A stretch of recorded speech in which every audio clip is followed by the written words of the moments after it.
Ulat sa Quezon City, pinauwi rin ng mga estudyante sa mga paaralan sa Valenzuela matapos ikansela na ang klase. May unang balita live si Bea Pinlac. Bea! Igan, perwiso ang dulot ng late na pag-anunsyo na walang pasok para sa ilang mag-aaral dito sa Valenzuela.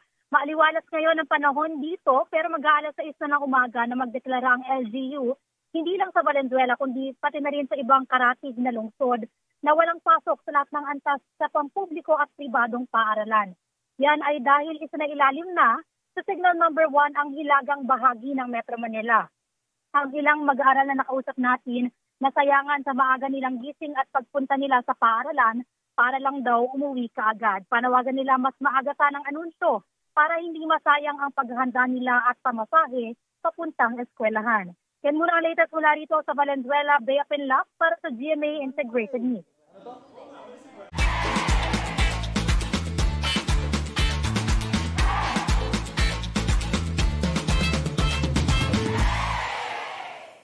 Igan, mauna ka sa mga balita. Mag-subscribe sa GMA Integrated News sa YouTube. Sa mga kapuso abroad, subaybayan nyo kami sa GMA Pinoy TV at sa www.gmanews.tv.